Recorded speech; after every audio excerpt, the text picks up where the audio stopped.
Bon les gars, coucou. Nous sommes le mercredi 16 juin, soit la veille de l'opération. Alors, il faut que je vous explique quelques trucs, parce qu'il s'en est passé des choses. Il y a eu des rebondissements. Donc je vais me poser, je vais mettre le ventilo parce que je viens de remonter le sac de course et dehors il fait une chaleur absolument horrible. Donc je vais me poser devant le ventilo. Je vais vous expliquer du coup comment s'est passée ma semaine de régime yaourt, qu'est-ce qui s'est passé aujourd'hui, qu'est-ce qui s'est passé hier, etc. etc. Donc du coup, je vous ai quitté au moment du rendez-vous d'anesthésiste. Ah, mais il y a mon jean qui vient de craquer. Mais c'est merveilleux, j'adore. J'adore ma vie, c'est le jean que je voulais prendre pour aller à l'hôpital, il vient de craquer. Donc du coup, j'ai que des jeans craqués. Bon, bref. Qu'est-ce que je voulais vous dire? Oui, donc je vous ai quitté au moment du rendez-vous d'anesthésie. Donc je vous avais dit que j'allais faire le régime yaourt à partir du mercredi. Et donc là, j'en suis en plein dedans depuis une semaine, pile poil aujourd'hui. Donc, les 2-3 premiers jours, ça a été assez facile puisque ça fait toujours du bien de manger un peu plus léger de temps en temps. C'était pas gênant. Et puis moi, le matin, j'ai pas très faim. Par contre, ce qui a été dur, ça a été la période entre le petit déjeuner du matin que je prends généralement vers 6h30, 7h et le repas du midi qui n'arrive qu'à 14h30, 15h puisque bah, comme je bosse et j'ai des horaires en décalé, forcément je mange très tard le midi. Et j'avoue que 6h, 15h sans manger, en ayant mangé qu'un seul yaourt et une compote, ça a été assez compliqué. Et à partir du 4e jour, 3e, 4e jour, j'ai senti une grosse baisse d'énergie et une fatigue parce que entre le fait de manger très peu, plus la grosse chaleur, j'ai pas envie de dire canicule, mais pratiquement qu'on a depuis 2 semaines maintenant, plus le fait de bosser, etc., j'avoue que sur le corps, ça m'a mis un certain coup quand même. Mais bon, j'ai réussi à me dépatouiller. Donc au niveau de mes menus, hein, je vous l'ai déjà dit, hein, j'ai mangé des nuggets végétaux, des steaks végétaux, de la dinde, du poulet et des œufs. Voilà. Les légumes, je les ai déjà tous mangés. Donc là, même hier, j'ai mangé du riz nature parce que j'avais plus rien du tout. J'avais plus de légumes, j'avais plus de boîte. Donc du coup là j'ai été m'acheter des soupes, mais franchement il fait 35 degrés dehors, est-ce que j'ai vraiment envie de manger une soupe? Pas vraiment, donc je pense que ce sera une tranche de jambon, un yaourt et puis voilà, je sais pas ce que je vais manger. Bref, donc voilà, après dans l'ensemble ça a été, j'ai essayé de faire des plats assez variés, j'ai fait des petites idées recettes avec des gratins de courgettes que j'ai fait mariner, donc courgettes et poulet dans du yaourt où j'ai mis des épices, etc. Je l'ai passé au four. Non, franchement, j'ai essayé de faire des trucs sympas, donc au final, ça a été. Et puis la grande chaleur m'a aidée dans le sens où j'avais pas envie de manger des trucs gras, des trucs qui tiennent au corps et qui te font transpirer, parce qu'on est d'accord que quand vous mangez des choses grasses, votre corps il a du mal à digérer et souvent vous transpirez et tout. Et moi je sais que quand je mangeais trop lourd le soir ou trop gras, enfin c'est pas trop lourd, c'est plus trop gras le soir, je passais vraiment des mauvaises nuits et je transpirais comme je ne sais pas quoi parce que mon corps peinait à digérer. Bref. Donc voilà pour ma semaine yaourt et du coup de base je devais vous prendre uniquement qu'hier. Alors je vous ai pris hier, j'ai commencé à vous filmer un petit peu cette même intro que je viens de vous expliquer, donc comment s'est passée ma semaine yaourt, etc. Et le souci que j'ai eu, c'est qu'il y a eu un petit rebondissement. C'est-à-dire, donc moi, de base aujourd'hui, j'étais un peu, pas overbookée, mais presque, parce que je vais faire donc, ma valise. Donc j'ai fait les courses ce matin, j'ai mon ménage à faire, des machines. Je dois voir ma meilleure amie à 14h et à 18h30, je dois aller rencontrer la nouvelle assistante maternelle. Sauf que hier soir, donc au moment où je commence à faire ma valise sur les coups de 17h30, je reçois un SMS de l'hôpital me demandant d'y aller dès aujourd'hui 15h, donc dès le mercredi 15h, et non pas le jour même vers 8h. Et là je me suis dit il y a un problème, il y a un truc qui s'est pas bien fait, j'ai pas compris. Et j'ai essayé d'appeler, bien sûr à 17h30, au moment où il t'envoie le message automatique, il n'y a personne qui répond. Et donc là je me suis dit comment je fais, parce que du coup moi j'avais personne qui pouvait m'amener ce jour-là, puisque mon papa avait pris sa journée, enfin sa matinée du jeudi. Donc premier truc que je fais, c'est que j'appelle mon père, qui me dit que bah, comme il s'est engagé, il fera ce qu'il peut pour pouvoir m'emmener si vraiment il faut que j'y aille à 15 heures, et que bah, il essaiera de décaler ses réunions, de se débrouiller pour qu'il puisse m'emmener. Donc, mais que ça allait être quand même compliqué et galère, et qu'il fallait quand même que je le prévienne le plus tôt possible, etc. etc.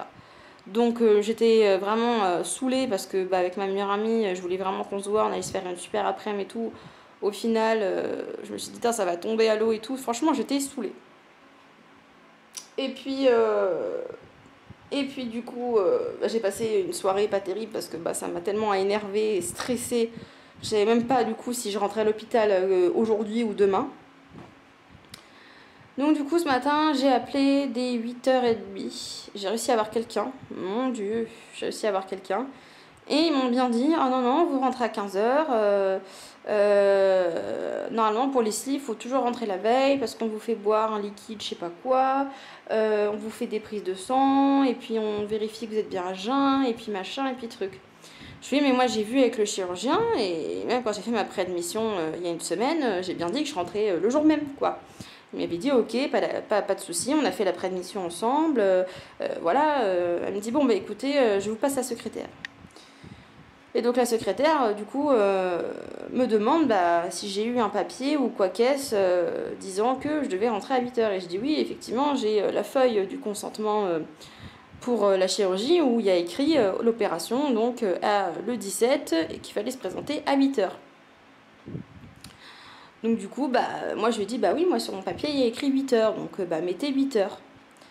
Et du coup, ça y est, elle a changé, elle a mis 8h. Mais vraiment, je vous jure qu'hier, c'était pas simple parce que je me suis dit, putain, c'est organisé depuis 2 mois. Depuis 2 mois, l'organisation, elle est vraiment pile poil. J'ai trouvé la personne pour m'emmener. Voilà, j'ai tous mes trucs à faire que j'ai réussi à caler pour que ça coïncide et tout. Et là, la veille, on me balance ça et en plus, on peut même pas appeler, quoi. Et ça, franchement, c'est un truc, c'est un truc qui est fatigant. Voilà, j'ai appris le jour même que je devais y aller le lendemain, quoi.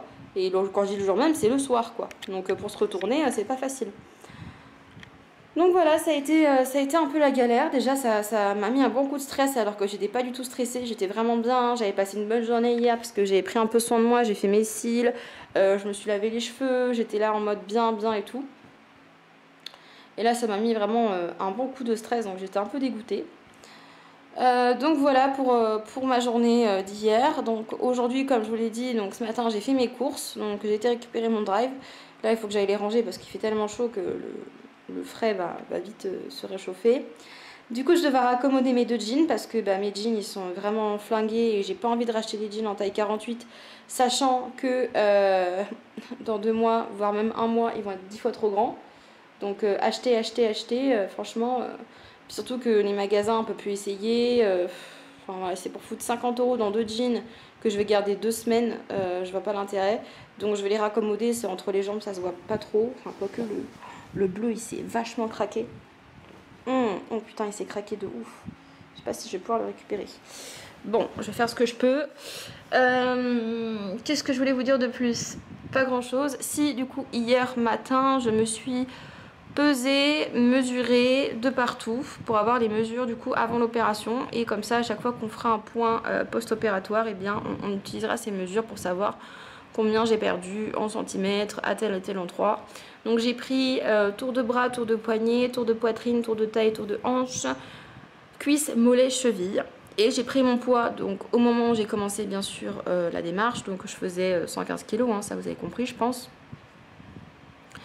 Ensuite j'ai fait donc, je me suis pesée juste avant de faire le régime yaourt, donc mercredi dernier. Et je me suis repesée ce matin. Et ce matin, je suis à 112 kg et 300 grammes, donc 112 kg 3.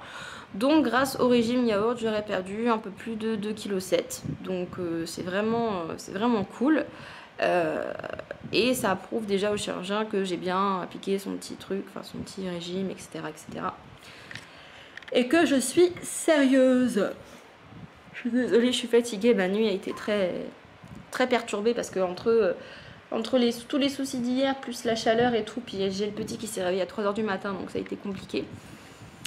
Mais voilà, donc moi ce qui me reste à faire c'est enlever mon vernis que j'ai au pied. Je viens de regarder mes pieds, effectivement j'ai du vernis, donc il faut que j'enlève mon vernis. J'ai changé mon piercing parce que celui-là il est plus simple à enlever et à remettre toute seule. Par contre celui-là j'ai essayé de l'enlever. Impossible de l'enlever. Il est fermé, j'arrive pas à le tourner, il faudrait que j'utilise une pince. Je sais pas comment je vais faire. Parce que ça fait plus de 3 ans que je l'ai pas enlevé quoi. Donc là enlever les piercings, quand ça fait 3 ans qu'ils sont comme ça, c'est compliqué. Donc tout à l'heure j'essaierai de tenir et en même temps prendre une pince et tourner. Je vois pas comment je vais faire ça toute seule. Ou sinon j'attends mon chéri ce soir pour qu'il essaie de me l'enlever. Et mon père qui me demande l'adresse de la clinique. Alors attendez. De toute façon j'ai plus rien d'autre à vous dire. Moi j'ai encore plein de petites choses à faire, dont ranger mes courses. Faire mon petit ménage, etc. Et puis je pense qu'on se retrouvera que demain. Soit demain matin je vous fais un petit point, ou sinon ce sera que après l'opération quand je serai réveillée. Je sais pas du tout, comment ça va s'organiser. Si j'attends 3 heures dans la chambre avant qu'on me descende, forcément je ferai peut-être un petit point. Mais voilà, sinon en tout cas au niveau de mon état d'esprit tout va bien. Je suis pas stressée, enfin je suis plus stressée maintenant que cette histoire d'heure et de rentrer la veille le matin, machin, tout ça c'est réglé. Je suis plus vraiment stressée, donc voilà. Après ce sera peut-être demain matin quand je serai dans la voiture que je serai stressée, mais en tout cas là pour l'instant ça va.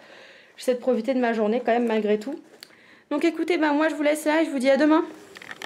Bon, coucou à toutes et à tous. Je suis vraiment désolée de ne pas vous avoir filmé mon séjour à l'hôpital parce que ça a été très compliqué. Je devais rester que 2-3 jours, au final je viens juste de sortir, on est le 5e jour après l'opération. Par quoi commencer? Alors je vais commencer par le jour J, puisque la veille je vous avais fait un petit point, etc. Donc le jour J, j'ai mon papa qui est venu me chercher à 6h30 du matin. On est arrivé à la clinique sur les coups de 7h30, 7h40.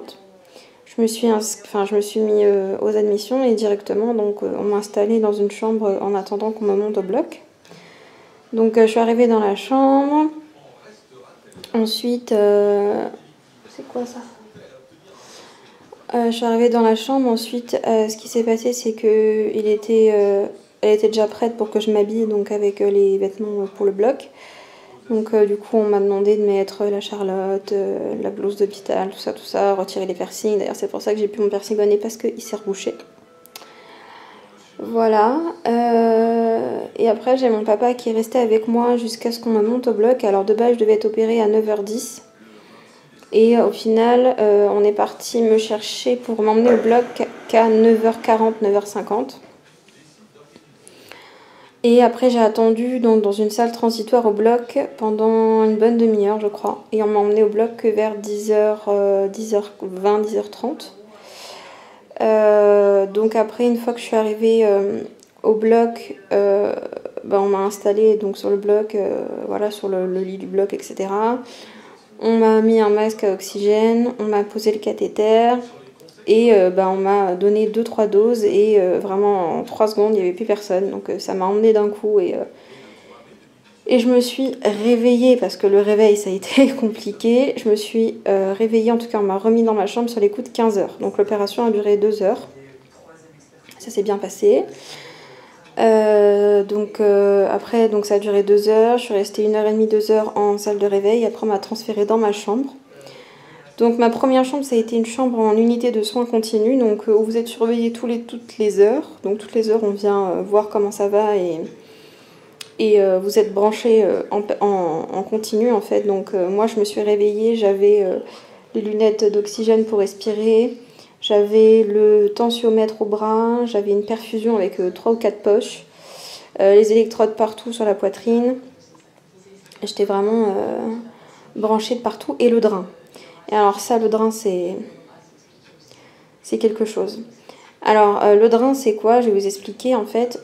Donc, il y en a beaucoup Enfin, tous les médecins ne l'utilisent pas, mais en fait, c'est un tuyau. Donc, je vais vous montrer mon petit bidou.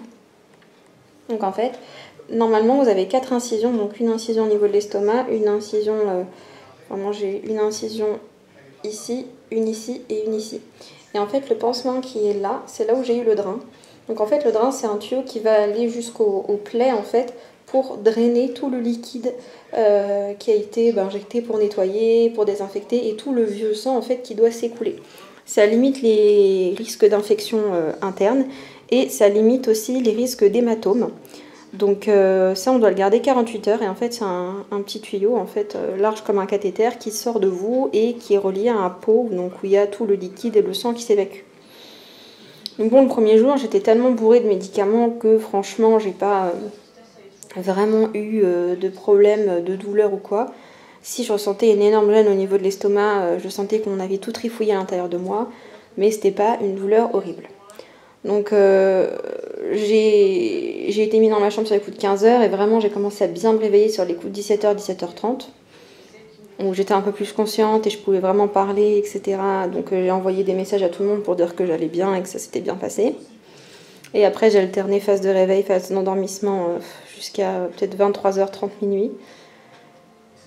Et jusqu'au lendemain matin, où pareil, hein, j'avais pas le droit de me lever, donc ça a été assez compliqué parce que pour faire pipi, j'ai dû faire pipi dans un bassin. Et en plus, j'ai eu mes règles. C'est-à-dire qu'en fait, c'est simple, le mercredi soir, j'ai commencé à avoir mes règles, donc la veille de l'intervention. Durant tout mon séjour à l'hôpital, j'ai eu mes règles. Donc je me suis dit, bon, ça va être compliqué. Donc du coup, quand ils m'ont remonté du bloc, donc quand je suis descendue, j'avais une culotte jetable avec une protection hygiénique. Et quand je suis remontée, ils ne m'avaient pas remis de culotte ni de protection hygiénique. Donc en gros, ce qui fait que je suis restée, j'ai pas fait pipi avant, je crois, 6 ou 7 heures. 6 ou 7 heures sans protection hygiénique. Donc le lit était blindé de sang, j'avais plein de sang partout entre les jambes, c'était horrible. Donc du coup, les infirmières m'ont fait une toilette et tout.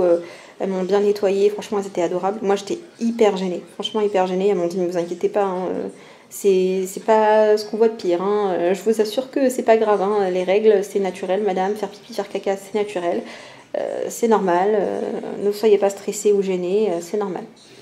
Ok, donc bon le soir j'ai pas eu le droit de me lever, donc j'ai fait pipi dans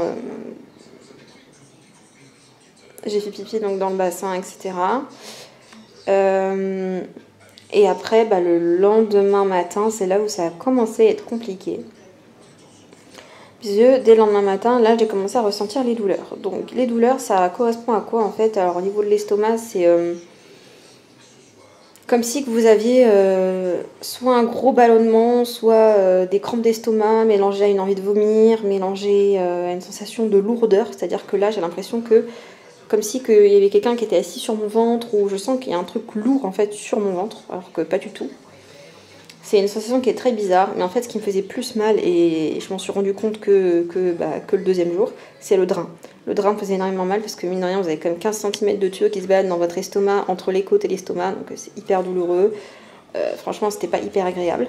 Mais du coup, j'étais contente puisque le vendredi matin, j'ai pu me lever pour prendre ma douche. Donc ça m'a fait du bien. Bon, je me suis savonnée comme j'ai pu, donc je me suis pas très bien lavée, mais j'ai surtout insisté sur les zones intimes, etc. Et on m'a changé mes pansements, donc du coup j'ai pu voir mes petites cicatrices, et j'ai vraiment des toutes petites incisions larges comme ça. J'ai deux ou trois points de suture, et franchement c'est super clean. Donc j'en ai juste une, celle qui est toute à droite, qui me gratte un peu. Je pense qu'elle était un peu boursouflée, et là, il me reste une semaine de pansement, un peu moins d'une semaine de pansement, et après, ça restera à l'air libre et on va m'enlever les fils. Et je pense que ça a besoin de respirer en fait, parce que là, c'est tout le temps humide, donc c'est pas terrible. Voilà, donc on va changer mes pansements, et toute la journée, du coup, je suis restée au lit, et j'ai marché un petit peu, du coup, comme j'ai pu me lever une première fois. On m'a donné un pied à perfusion pour mettre toutes mes perfs et mon pot à drain. Voilà, et puis j'ai le chirurgien qui est passé le matin pour me dire que tout s'était super bien passé, qu'il n'y avait pas de problème, et que j'allais pouvoir manger donc dès le jour 2 du liquide, et qu'après le jour 3 ça serait du mixé. Voilà, donc du coup j'ai mangé le soir. Le soir ça a été mon premier repas. Donc c'était un bol de bouillon qui était froid, donc du coup ça passait pas super bien, donc j'ai bu une cuillère et j'ai cru que j'allais vomir. Et après j'ai eu un yaourt et une compote. Donc le yaourt j'ai mangé 2 cuillères, et la compote j'ai mangé 3 cuillères, et j'étais au bout de ma vie, vraiment au bout de ma vie.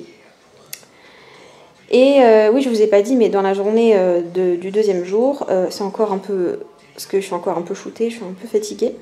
Et dans la journée du deuxième jour, j'ai vomi. vomi. Donc j'ai vomi le matin.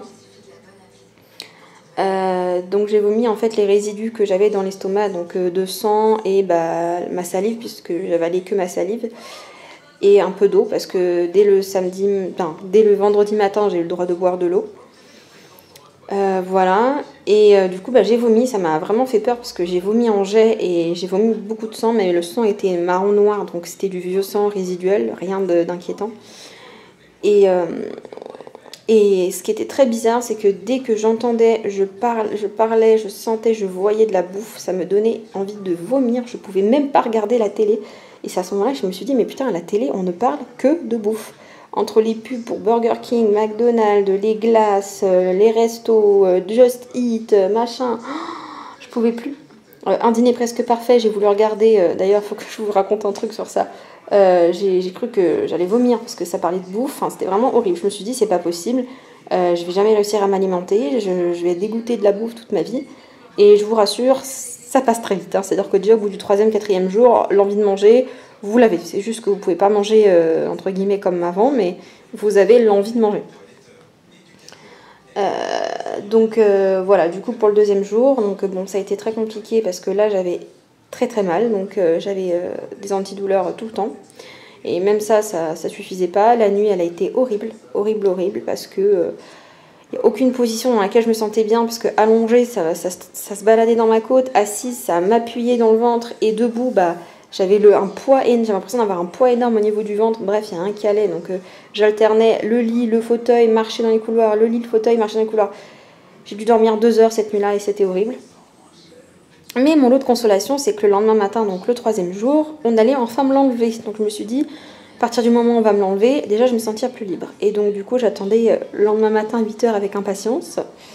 Donc le lendemain matin, 8h du coup, on m'a enlevé donc mon drain, on m'a rechangé mon pansement, donc j'ai repris ma douche. Et on m'a enlevé ma perfusion. On m'a tout enlevé, donc j'étais plus branchée, j'avais plus rien. Et sur les coups de 11h30, on m'a changé de service, on m'a mis dans le service classique, beaucoup moins surveillé, où on vient juste dans votre chambre 2 fois par jour pour vous prendre les constantes le matin et le soir, vous donner vos médicaments et vous donner votre repas, mais en gros on vous fout la paix, quoi. Donc moi je suis arrivée dans ma chambre sur les coups de 11h30.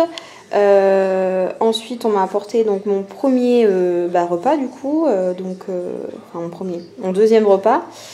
Et du coup c'était du mixé, donc en fait le mixé c'est de la texture, c'est du semi-liquide, enfin c'est du liquide épais, quoi, hein. Pour moi du mixé, il y a quand même des petits grumelots, mais là il n'y a pas de grumeaux, hein. C'est vraiment du mixé. Donc c'était une purée très liquide avec des petits bouts de poulet mixés à l'intérieur. C'était vraiment pas mauvais, et vu que ça faisait 4 jours que j'avais pas mangé, franchement le fait d'avoir un goût dans la bouche, ça fait du bien. Parce que l'eau, ça avait beaucoup de mal à passer, même là encore, bon, j'y arrive, mais je bois plus tout ce qui est thé, tisane, ça passe mieux parce qu'il y a un goût. Mais l'eau nature, le fait qu'il n'y ait pas de goût, je sais pas, ça me fait bizarre. Et du coup, les sensations dans l'estomac, c'est assez étrange en fait, parce que quand on a l'opération, il nous gonfle l'estomac et l'abdomen avec du gaz carbonique en fait, pour pouvoir accéder aux différentes parties de l'estomac. Et ce qui est compliqué, c'est que quand vous mangez, quand vous avalez, vous avez énormément de gaz. Donc ça fait comme des grosses bulles d'air qui sont coincées, qui vont remonter et qui vont vous faire hyper mal. Et moi je sais que ça m'a fait énormément mal, donc même là encore, hein, mon chirurgien m'a dit que ça peut durer au moins 1 semaine après l'opération, donc là je suis qu'à 5 jours, donc ça peut durer jusqu'à 10 jours, quoi. Et du coup quand je mange, je dois vraiment avaler des toutes petites quantités par toutes petites quantités, parce que en fait il faut que j'avale la même quantité que si j'avalais ma salive. Si j'avale plus que ça, là ça me fait des grosses bulles d'air et c'est horrible, je suis obligée de m'arrêter de manger. Donc du coup l'espèce de purée, j'ai dû manger 2 cuillères. Le yaourt, après j'ai mangé 1 cuillère. Le yaourt, j'ai du mal, hein. Tout ce qui est laitage, ça a du mal à passer. Et la compote, j'ai mangé 3 cuillères. Et là j'étais bien, j'étais contente et tout. Pareil pour le repas du soir, hein, j'ai eu une espèce de soupe affreuse qui n'avait pas de goût, pas de sel, pas de poivre, donc ça c'est pareil, ça passait pas. J'ai eu une autre purée mais avec du poisson dedans. Là du coup j'ai mangé que 2 cuillères parce que franchement le poisson c'est pas mon truc. Et du coup je me suis un peu plus lâchée sur le yaourt parce que le yaourt il y a quand même des protéines et il en faut. Et je vous avoue qu'à partir du 3e jour, donc le jour où on m'a changé de chambre et où on m'a enlevé la perfusion, on m'a enlevé le drain, tout ça, plus aucune douleur, vraiment, mais plus aucune douleur. C'est-à-dire que là, la seule chose que je ressens, c'est de la gêne, des petits ballonnements, des espèces de gargouillements, des choses comme ça. Bien sûr, de la fatigue, énormément de fatigue, et c'est ça qui... C'est ça en fait qui pèse, c'est la fatigue. Vous êtes extrêmement fatigué, déjà parce que vous avez subi une intervention qui est quand même très lourde. On vous a quand même enlevé un bout de vous-même. Et ce qui est très très dur, c'est le fait que vous mangez tellement peu que pour soulever votre corps, c'est pas assez en fait. C'est-à-dire que là, mon estomac fait 200 ml. Donc si vous regardez 200 ml, c'est même pas un verre d'eau. Donc en gros, moi je mange pas 200 ml par repas, c'est impossible. Donc je dois manger... là, sur les quantités qu'il me donnait, c'est les quantités d'un pot de bébé que je donne à mon fils. Et même ça, je mange que 2-3 cuillères. Donc pour vous dire ce que je mange. Et quand même, je fais un certain poids. Et du coup, c'est vrai que quand je mange, je ressens le besoin de m'allonger. Marcher, c'est quand même compliqué. Même si, voilà, aujourd'hui, j'ai dû marcher pour sortir. Je vois bien que... monter les escaliers, ça va crever. Donc là, je pense qu'après, quand j'aurai fini cette vidéo, je vais me faire à manger, je vais manger, je vais dormir. Très clairement, c'est ce qui va se passer. Je pense que la première semaine, ça va être comme ça. Et après, je pense qu'au bout de la deuxième, ça ira un peu mieux, déjà au niveau de la forme. Et voilà, après, tout s'est plutôt bien passé. J'ai rien de plus à vous dire, en tout cas que j'ai oublié. Alors oui, le fameux TOGD. Alors le TOGD, il y a beaucoup de personnes qui m'ont parlé en me disant que c'était horrible et tout. Alors moi, je ne l'ai pas eu. Le TOGD, en fait, c'est une radio de l'estomac pour voir s'il n'y a pas de trou dans l'estomac, s'il n'y a pas de fistule. Et en fait, moi, ils m'ont fait la TOGD quand j'étais allongée, quand j'étais au bloc. Donc en fait, ils l'injectent directement et ils regardent directement voir si ça s'écoule ou pas. Parce que c'est un examen qui est quand même, c'est pas douloureux, mais le liquide radioactif qu'on vous fait boire, il est dégueulasse. Et bon, quand c'est le premier truc que vous mettez dans la bouche, bon, c'est pas très agréable. Donc du coup, ils évitent de nous embêter trop avec ce genre de choses dès le réveil. Donc il y a peut-être des hôpitaux qui le font encore. En tout cas, moi, quand j'ai posé la question à mon chirurgien, il m'a dit qu'il l'avait déjà fait quand j'étais au bloc et qu'il n'y avait pas de souci. Sinon, il ne m'aurait pas laissé boire ou manger, tout simplement. Donc voilà, dimanche, écoutez, donc de base j'aurais dû sortir dimanche, sauf qu'ils ne faisaient pas de sortie de dimanche parce que les médecins, il faut qu'ils signent tout un tas de papiers, donc comme ils ne sont pas là, du coup c'est mieux de sortir soit le samedi, soit le lundi, mais le samedi on venait juste de m'enlever le drain et tout, donc c'était trop limite. En fait, ils veulent vraiment que vous vous alimentez correctement, c'est-à-dire que vous mangez au moins 3 repas par jour. D'ailleurs, je vais vous expliquer ça après parce que demain j'ai rendez-vous avec la diététicienne au téléphone. Pour qu'elle m'explique exactement ce que je peux manger, parce que là, à part de la purée de pommes de terre, un mousseline et des steaks hachés et du jambon, je sais pas ce que je peux faire et je pense que je vais vite en avoir marre. Donc voilà, je sais que là, j'ai eu 3 repas, mais il faudrait que j'en fasse 6 dans la journée. En fait, c'est plein de petits repas dans la journée. Voilà, avec des collations comme des yaourts, des compotes, des trucs comme ça. Donc voilà, la journée d'hier s'est passée tout à fait normalement. Pareil, je vous dis, hein, plus de douleur, plus rien. Donc moi, ils me donnaient tous les jours des antidouleurs, mais je les prenais pas. Parce que je vois pas l'intérêt de se gaver d'antidouleurs pour rien. Seul truc que j'ai pris, c'est générique de Spasfon. Parce que Spasfon, c'est pour l'utérus et l'estomac. Donc voilà, j'avais un petit peu mal, j'étais un peu ballonnée, donc j'ai pris ça, ça allait mieux. Voilà, donc après, est passé déjà la journée assez rapidement. Ce matin, donc j'ai plutôt bien dormi là, cette nuit, ça a été. J'ai dormi 4-5 heures d'affilée, donc ça change. Ensuite, donc je me suis levée ce matin. Alors, j'ai pas eu de déjeuner, il y a eu un petit loupé parce que en fait la nana était toute seule et elle savait pas que j'avais été opérée d'une sleeve, elle avait pas mon dossier. Donc du coup, elle m'a proposé des biscottes, sauf que moi je peux pas manger de biscottes. J'ai dit, bah non, moi vos collègues me donnent une compote parce que je suis slivée, j'ai fait une sleeve. Et elle me dit, ah d'accord, ok, je vais juste servir les autres personnes et je reviens vous donner votre petit-déj. Et du coup, j'ai juste eu un thé avec du sucre. Voilà. Donc, j'ai vraiment pas mangé du tout ce matin. Et ça me dit, oh, je suis vraiment désolée, excusez-moi, j'ai servi tout le monde, je suis toute seule. Et le temps que je revienne, j'ai complètement oublié, est-ce que vous voulez votre compote maintenant? Sauf que bon, il était 8h30, j'avais plus faim. Je me suis dit, allez, je sors dans une demi-heure, donc je mangerai mieux ce midi, c'est pas grave. Et du coup, après, sur les coups de 9h, j'ai une infirmière qui est venue pour me donner tous les papiers pour la sortie, en me disant que le chirurgien avait donné son accord et que je pouvais enfin sortir, rentrer chez moi. Donc, j'ai fait mes bagages. J'ai envoyé un message à mon père pour dire que c'était OK. Il est arrivé sur les coups de 9h30. Voilà, et puis après, je suis descendue, j'ai fait mon paiement, donc j'en ai eu pour 1500 €. voilà, de ma poche. Donc j'ai pas payé la chambre, ça a été payé en tiers payant. J'ai payé que les dépassements d'honoraires de mon chirurgien et l'anesthésiste. Donc je sais que pour le chirurgien, je suis remboursée de 500 et quelques euros.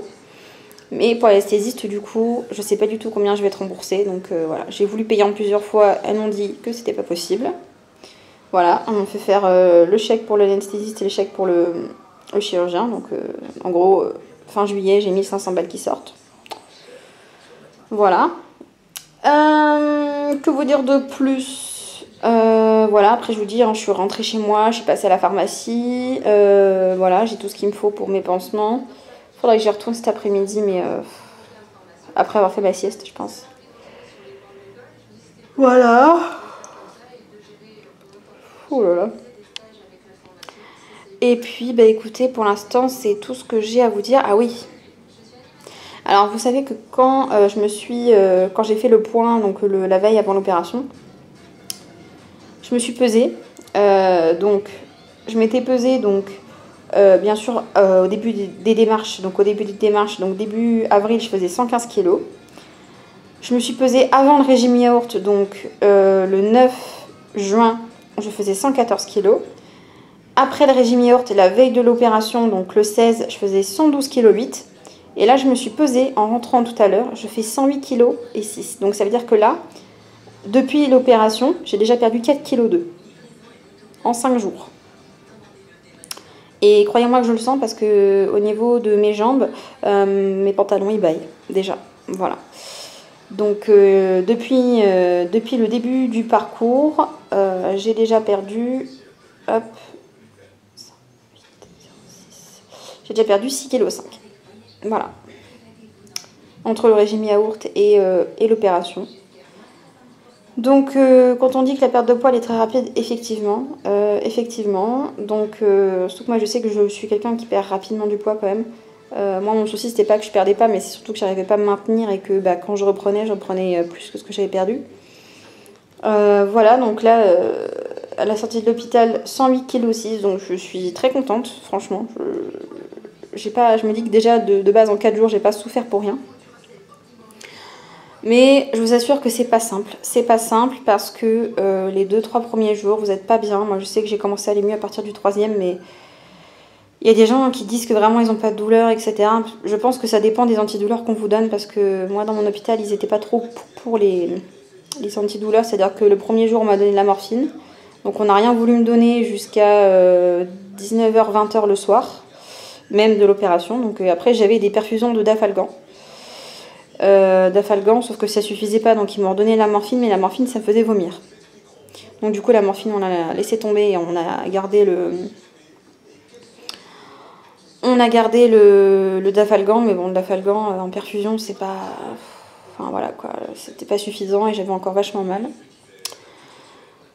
Donc voilà, mine de rien, c'est fait. Donc je suis contente que je sois rentrée chez moi. Je suis contente, ça me fait du bien au moral parce que je vous avoue que la solitude commençait vraiment à me peser. Les visites dans mon hôpital, elles étaient interdites à cause du Covid. Et vraiment, ça a été lourd. J'étais au téléphone tous les jours avec mon papa, ma maman, mon chéri, mon fils. Enfin vraiment, ça a été... J'ai vécu une hâte, c'était de rentrer chez moi parce que l'hôpital, voilà, au moins ici, si je veux marcher un tout petit peu, je peux marcher dans ma résidence, je peux sortir. À l'hôpital, on ne peut rien faire, quoi. Même le couloir, il faisait 3 mètres. Enfin, la seule fois que je sortais, c'était pour aller me chercher de l'eau à la fontaine, donc c'était pas mirobolant, quoi. Donc voilà, écoutez, pour tout ça, donc déjà 4,2 kg de perdu avec le séjour à l'hôpital. Et puis je vais vous laisser là pour cette vidéo. Je pense que je vous reprendrai à 1 mois post-op, quand ça fera 1 mois, juste avant que je reprenne le travail ou quand j'aurai déjà repris le travail, je sais pas encore. Quand ça fera 1 mois, donc normalement le 17 juillet, j'aurai repris le boulot, normalement. Voilà, donc le prochain rendez-vous que j'ai avec le chirurgien, c'est le 9 juillet, donc c'est 3 semaines après. Et j'ai rendez-vous demain par téléphone avec la diète, comme ça elle va me donner un programme alimentaire sur ce que je peux manger, les quantités et dans combien de temps je peux passer aux petits morceaux. Voilà. Et puis voilà. Donc pour le sport, il m'a dit d'attendre 2 mois, mais que je pouvais faire de la marche douce à mon rythme et du yoga. C'est un sport très doux. Donc voilà, yoga, des petits étirements. Il faut quand même se mobiliser parce que mine de rien, on perd beaucoup de gras, mais on perd beaucoup de muscles aussi. Et si on ne veut pas avoir la peau qui tombe et si on ne veut pas avoir complètement une baisse d'énergie horrible, et ben, il faut quand même se mobiliser un petit peu.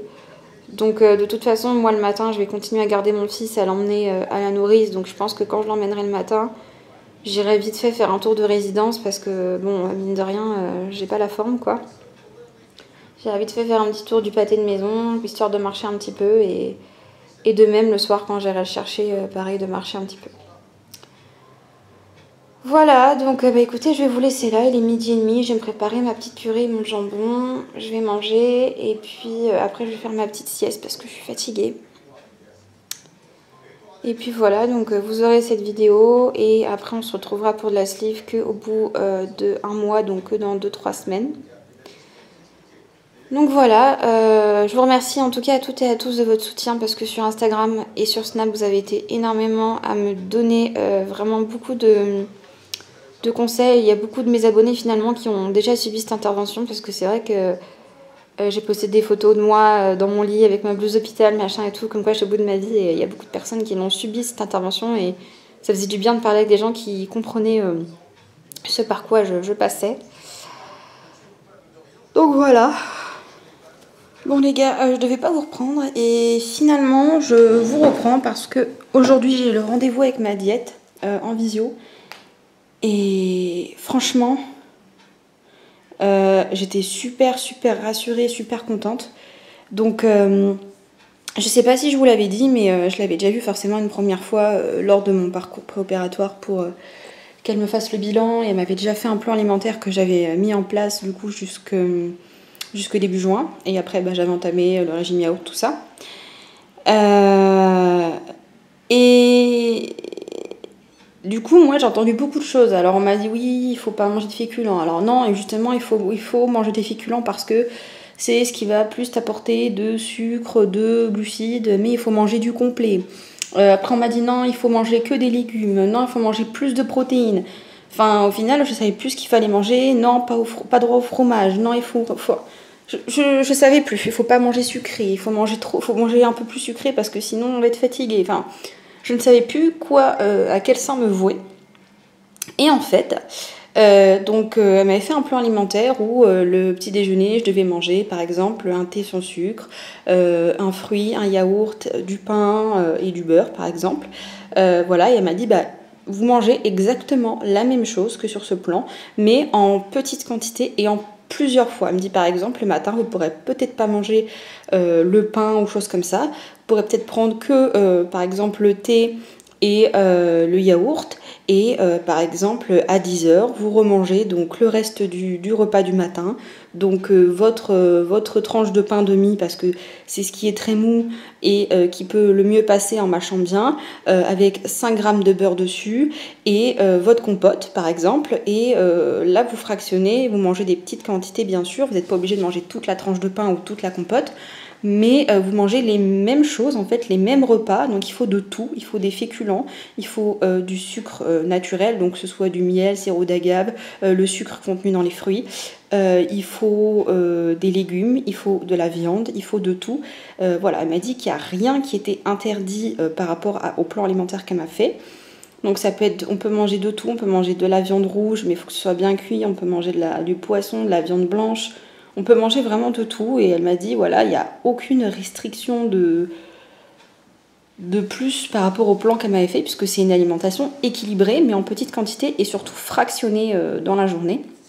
Donc elle m'a dit vous pouvez manger de 6 à 8 fois dans la journée. Donc ça c'est important que même pour plus tard, voilà, vous mangiez, alors peut-être pas toutes les quantités, parce que je crois qu'elle m'avait dit 200 g de légumes, 100 g de féculents, 100 g de viande, ça je pourrais plus, mais par exemple respecter cette proportion de, je sais pas moi, 50 g de légumes, 30 g de féculents, 30 g de viande, par exemple. Voilà, c'est un exemple. Elle m'a dit les quantités, je vous en donne pas parce que ça dépend de chaque personne. Donc je peux pas vous dire la quantité qu'il vous faut pour vous. Vous essayez, vous goûtez et surtout quand vous n'avez plus faim, vous arrêtez. Et s'il y a un repas, vous n'avez pas faim, vous ne mangez pas. Voilà, vous n'allez pas vous forcer à manger si vous n'avez pas faim. Donc voilà, je suis super rassurée. Donc je pense que effectivement, je m'alimentais mal parce que à l'hôpital, c'est 3 repas par jour. Donc c'était très compliqué. On va dire que le matin, c'est très compliqué parce que du coup, j'ai rien dans le ventre, hein. Là, ce matin, j'ai bu un demi-thé sans sucre avec 3 cuillères de compote.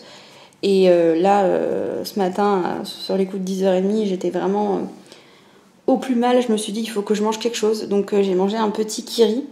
C'est une toute petite portion, c'est salé, ça change un peu de goût. Et instantanément, au bout de 5 minutes, ça a tout de suite été mieux. Donc voilà, il faut manger de tout. Le midi, pareil, elle m'a dit, vous mangez un peu de féculents, un petit peu de viande et un petit peu de légumes. Et comme vous êtes sur du mixé, les féculents, vous pouvez manger tout, de la semoule, du boulgour, des pâtes, du riz, vous pouvez manger ce que vous voulez. Mais pour mixer, du coup, vous préparez un petit bouillon. Alors soit vous le faites maison, soit on fait avec les petits carrés de bouillon. Vous mettez un peu de bouillon, vous mettez au mixeur et du coup vous pourrez manger. Parce que là, en fait, je vous explique, depuis que j'ai recommencé à m'alimenter, donc depuis samedi, je ne mange que de la purée mousseline et du jambon. Voilà, donc j'en ai vraiment marre de manger ça. Donc là, dès ce midi, ça va changer. Je vais manger autre chose. Je vais mettre un petit peu de semoule parce que c'est très fin, donc je pense que ça ira. Je vais mettre un petit peu de semoule, un petit peu de steak haché et le problème, c'est que j'ai pas de légumes. Je vais essayer de voir si j'ai pas des carottes. Je pense que je vais avoir des carottes ou des petits pois. Et je vais mettre un petit peu de carottes et je vais mixer tout ça avec un peu de sel, un peu de poivre et manger ce que je peux. Donc voilà, donc c'est rassurant. Donc pareil le midi, si jamais je mange donc que mon repas chaud et que je mange par exemple que mon yaourt, et après à 4 heures de prendre, je sais pas moi pareil, hein, un autre un petit bout de fromage, style voilà Kiri, Saint-Moret, sans pain mais avec un yaourt, enfin voilà. Vraiment, elle m'a dit, il faut que vous ayez de tout dans votre alimentation. Il ne faut pas vous frustrer, vous n'êtes pas au régime. Voilà, vous allez juste avoir une alimentation au niveau de la texture qui va être différente, des quantités qui va être différente, mais vous devez manger comme quelqu'un de normal. Voilà, c'est pas de yaourt 0%. Alors ça, on me l'a dit, hein. Pas de produits allégés, pas de yaourt 0%. Par contre, tout ce qui est sucrerie et sucre, il faut limiter. Et les matières grasses, il faut pas en mettre beaucoup. Il en faut, mais pas beaucoup. Parce qu'on peut avoir le dumping syndrome. En fait, c'est le fait d'avoir trop de sucre ou trop de gras. En fait, on peut le faire avec tout apparemment. Trop de sucre, trop de gras, trop de sel. Si on mange trop d'une catégorie d'aliments, ouais, je vous dis, si on mangeait trop sucré, par exemple, si le matin, il y a un moment donné, j'ai envie de me faire un chocolat chaud et que je rajoute du sucre en plus du chocolat, mon corps il peut faire un malaise parce que du coup, on passe de rien en fait dans le sang et à trop, et du coup, le corps il n'arrive pas à assimiler et la machine se met en veille. Donc ça m'a dit de faire attention, mais que je pouvais toujours sucrer avec du miel, avec voilà, les sucres présents dans les fruits, que je pouvais toujours sucrer, mais de manière plus modérée. Par exemple, moi, les yaourts nature, de base, je mets un sachet de sucre vanillé dedans, là, mettre que la moitié ou qu'une cuillère, par exemple. Et puis de toute façon, ça fait maintenant 3 semaines, 1 mois que je mange pratiquement plus de sucre raffiné. Plus de sucre du tout, même plus de miel. Et déjà, quand vous arrêtez le sucre, après vous mangez une compote par exemple avec du sucre ajouté dedans, je peux vous dire que ça fait vraiment bizarre. Hein, parce que même à l'hôpital, ils m'ont donné des compotes classiques, donc avec du sucre. J'avais du mal à les manger parce que je trouvais ça trop sucré. Donc voilà, je suis très rassurée. Alors elle m'a bien confirmé qu'il fallait que j'ai des vitamines.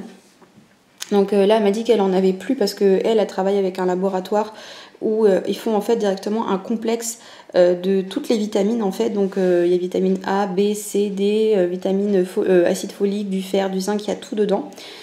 Et elle m'a bien expliqué que les vitamines, c'est à vie. Voilà, c'est à vie parce qu'en fait, on assimile, même si on mange de tout, on assimile beaucoup moins en fait les nutriments parce que la digestion se fait beaucoup plus rapidement et les quantités sont moindres. Du coup, on a du mal à bien assimiler. Donc en gros, les vitamines et les compléments alimentaires, ce serait à vie plus ou moins. Donc après elle m'a dit vous pourrez au bout de 3 mois par exemple faire une pause de 1 mois et reprendre, et ce sera à vous de voir si avec les prises de sang, parce qu'il y a des contrôles à faire, si vous êtes carencé ou pas, si vous vous sentez plus fatigué, si vous attrapez peut-être plus facilement un rhume ou une maladie, là effectivement c'est que vous êtes carencé et qu'il faudra reprendre les vitamines. Mais des fois elle me dit au bout de 3-4 mois, 5-6 mois, 1 an. Des fois, il y a des gens qui n'en ont plus besoin parce que le corps s'en est remis et que il arrive à synthétiser un peu mieux les aliments. Mais pour certains, des fois, c'est à vie, donc voilà. Et du coup, c'est 20 € pour 1 mois, donc c'est pas si cher que ça. Et je suis sûre que si je vais en pharmacie, que j'achète de la vitamine C et de la vitamine A, j'achète un complexe, ça me revient exactement le même prix. Et là, c'est un truc spécifique pour les personnes qui ont subi ce genre de truc. Donc voilà, écoutez, moi je vais réimprimer ce petit, parce que j'ai gardé dans mes documents, mais je vais l'imprimer, le plan alimentaire qu'elle m'a fait, ma diète. Comme ça, je vais pouvoir me faire des espèces de menus. Elle m'a dit vraiment de varier, de toujours se faire plaisir avec les épices, les petits aromates. Enfin, alors les épices, c'est sel, poivre, l'ail en poudre, peut-être quelques herbes de Provence, du basilic, c'est des herbes. Parce que vous n'allez pas foutre du piment dans un estomac qui a été coupé il y a 2 jours. Mais voilà, dans les aromates, tout ça, qu'on pouvait toujours se faire plaisir, sans problème, et qu'il n'y avait pas de souci par rapport à ça. Donc voilà, moi je vais m'occuper de tout ça. D'ailleurs, j'ai des petits documents à faire parce qu'il faut que j'envoie mon arrêt de travail à la Sécu. Avec la consultation dans le traîneau du mois de avril qu'on m'a jamais remboursé. Donc là, il y a quand même 70 € qui dorment. Donc j'aimerais bien me faire rembourser. Bref, donc là cette fois-ci c'est bon, je vous laisse. Donc c'est une vidéo qui va être assez longue, mais tant pis, de toute façon, forcément, c'est des vidéos qui sont très longues que vous pouvez regarder en plusieurs fois. Moi je vous fais plein de gros bisous et je vous dis à bientôt. Bisous.